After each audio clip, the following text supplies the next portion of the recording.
guys, you already know the drill. Like the video, subscribe, because we got something really serious to talk about, guys.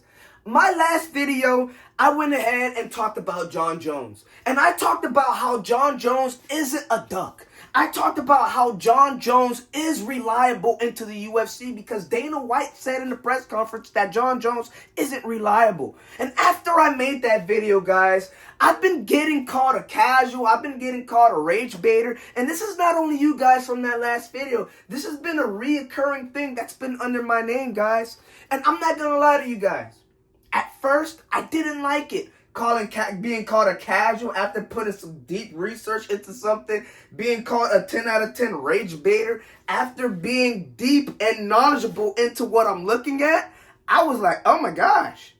But guys, like I said, I am an adjuster. So you know what? I may be the casual. I may be the rage baiter. But guys, let's go ahead and actually double down on this Jon Jones conversation, because I feel like maybe I didn't get my point across. So I'm going to do this detailed for you guys, and you guys go ahead and you talk to me in the comments section. Some of you guys are lucky that I don't go live, because I would absolutely annihilate every last one of you guys if I was live streaming. So you guys are lucky right now. But let's go ahead and double down on the Jon Jones conversation, guys. Jon Jones, how is he a duck against Tom Aspinall? As you guys can see, the recent news that just came out from Jon Jones, he just got into a car accident. He is going through a whole case, fighting this car accident and doing that whole hit and run scene. And guys, I don't know if you noticed this. If you get into a car accident, you can get injuries caused to you, especially being an older guy in your life. And this is what happened to Jon Jones. Jon Jones got into his car accident, which is stupid by him, and all of a sudden things change, plans change, and that's exactly what happened, guys. The money got offered to Jon Jones, the 30 mil that he was screaming for, but the body, he didn't feel confident about it. So now Jon Jones is out of the UFC and he retired, which I didn't like, and guys, I'm agreeing with you on that. I don't like it, but he retires.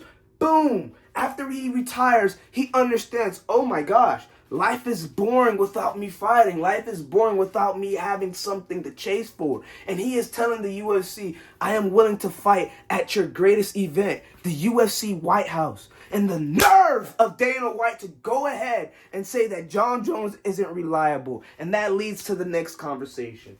How isn't Jon Jones not reliable? Was he not reliable when he went ahead and fought Rashad Evans? Was he not reliable when he went ahead and fought Rampage Jackson, Lyoto Machida, Shogun Rua, Alexander Gustafsson? And at that time, Alexander Gustafsson was a dog. Oh man, tough as nail. He was tough. Boy, Alexander Gustafsson, he fought him twice and beat him.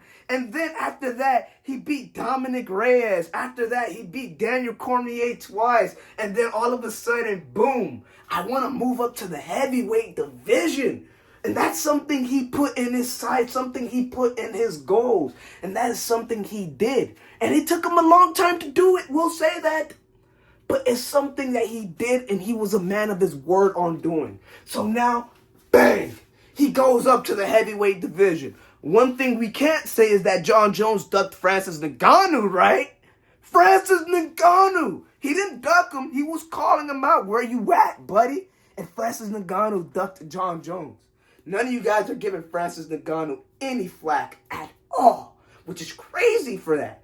So now Jon Jones has to fight Ciryl Gane, the next best thing that was in the heavyweight at the time. And what does he do? He beats him in the first round. The first round. Choked his ass up by the guillotine. And got the belt. Right after that, this was this young guy named Tom Aspinall trying to get into the picture. But Jon Jones has his sight on the greatest heavyweight of all time in Stipe Miocic. And guys, you can't debate that Stipe Miocic isn't the greatest heavyweight of all time. He is. It's not Cain Velasquez. I don't want to see that in my comment section. Stipe Miocic, Jon Jones felt like he is the next guy up. And you guys can see why he felt that way. I don't understand why we're debating that. And what did he do to Stipe Miocic? Bang! Spinning body kick to the body that shattered his whole entire ribcage. John Jones goes ahead and retains his belt. Boom. Now Tom Aspinall wants to go ahead and really get into the picture. Now I'm looking at this guy. Who is Tom Aspinall? Why is everybody really vouching for this guy? But as time goes on, as time moves on, you really go ahead and see they're not really rooting for Tom Aspinall. They're rooting against John Jones. And that just shows how great he is. And this is the type of conversation that I was trying to have with you guys in the last video. But I am a casual? You kidding me? I am a 10 out of 10 rage baiter for calling the GOAT the GOAT? You guys have to understand greatness is here in front of our eyes. And for you guys to go ahead and rush greatness out, I could go ahead and take 1 million dislikes, guys. I can go ahead and do it.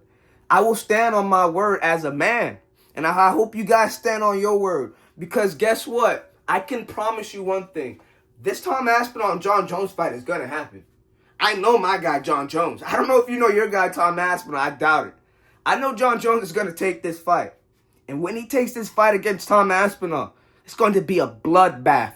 A one-sided bloodbath. Where John Jones is 12-6 and elbow the out of Tom Aspinall, where John Jones is taking Tom Aspinall in the deep waters and he is drowning him.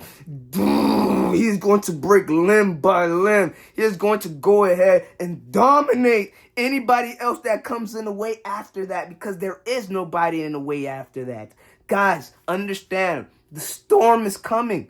John Jones isn't playing around, and I'm not playing around. So understand, guys. I may be the 10 out of 10 rage baiter. I may be the casuals. But I may be the casual. But guess what? You see, I can't even put that word into my vocabulary. You see, I had to stutter. I'm trying to learn. I may be the casual. But guess what? I may be the face of all those two things, damn it. It's your boy Fetty MMA. And John Jones is the GOAT. And recognize. I'm out.